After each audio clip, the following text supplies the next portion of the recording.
बार ये जो फ्रॉक वाला पोर्शन है, पहले लेयर में जब बिल्डिंग शुरू करते हैं, चुप हो जाया, पहले लेयर में जब हम बिल्डिंग शुरू करते हैं तो फ्रॉक को हमेशा ऊपर रखा जाता है और इस तरह से हम ईंट को प्लेस करते हैं, यानी फ्रॉक ऊपर बाकी फेसे नीचे। लेकिन जब आपकी चिनाई कंप्लीट हो जाए, इस फ्रॉक को इधर ऐसे उल्टा करते हैं, उसमें मसाला भर के उल्टा रखा जाता है, यानी चिनाई के सबसे टॉप फेस पर फ्रॉक किधर होगा, मतलब जहाँ चिनाई खत्म करनी हो, इसके बाद फ्रॉक को ऊपर नहीं रखा जाता, किधर रखते हैं, नीचे। तो ये तो बातें बात की है, अभी कुछ काम की बात है, पहले वो कर लें। पहले काम की बात कर ले। फर्स्ट टर्म आता है मैथोनरी में, पहला टर्म आता है फेस या फेसिंग, दूसरा आता है बैक या बैकिंग। अभी ध्यान से सुनो, पहला टर्म है क्या, फेस या फेसिंग। फेस या फेसिंग की बात की जाए तो जब किसी चिनाई में आप जहां खड़े हो, अभी जो का अरेंजमेंट मत देखना, सिर्फ जो मैं बात कहना चाहता हूं वो सुनना। जब किसी चिनाई में देखें तो सामने से खड़े होने पर, मतलब आउटर वॉल की तरफ से जो ये पहला फेस दिखता है, इसी फेस को बोलते हैं फेसिंग। क्या बोलते हैं, फेसिंग। और फेसिंग पर जो मटेरियल आपने प्रयोग किया है, देख लो मेरी बात ध्यान से सुन लो।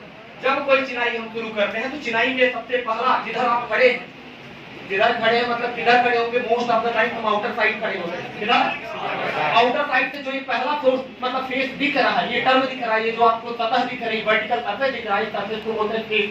क्या बोलते हैं, और जिस मटेरियल का इसे बनाया गया है इसे बोलते हैं फेसिंग।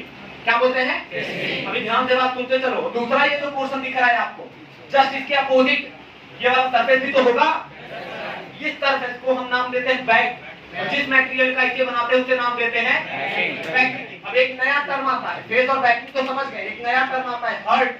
क्या टर्म आता है, और हर्टिंग। क्या टर्म आता है, हर्ट या हर्टिंग। ऐसा होता है जब चिनाई की दीवार एक ईंट से ज्यादा मोटाई की हो, किसी को समझ नहीं आ रहा एक ईंट की मोटाई कैसी होती है, ईंट को रखो ऐसे, कितने ईंट की मोटाई है, एक ईंट की, एक ईंट की मोटाई है ना। जब कभी दीवार एक ईंट से ज्यादा मोटी हो और दीवार को बीच में हॉलो बनाया गया हो, हॉलो समझते हैं, खोखला, तो यहाँ दोनों दीवार के फेस और बैक के बीच में गैप होगा। क्या होगा, गैप। इसी गैप को हम लोग नाम देते हैं, इसी गैप को नाम देते हैं हर्ट। क्या नाम देते हैं, और दीवार में इसको भरने के लिए कभी कभी हम ईंट के कत्तर, रोड़ी, पत्थर इनको में फिल कर देते हैं, इसे बोलते हैं हर्टिंग। क्या बोलते हैं, हाँ, यह वह पोर्शन है जहां से दीवार दो अलग अलग फलकों में फटकर अलग हो सकती है, तो आप इसे नाम देते हैं क्या, हर्टिंग नाम देते हैं। अभी हर्ट, हर्टिंग, फेस, बैक और फेसिंग और बैकिंग, क्या ये टर्म क्लियर हुए? नाउ नेक्स्ट वन, अगली बात करेंगे। अपना अगला टर्म है कोड।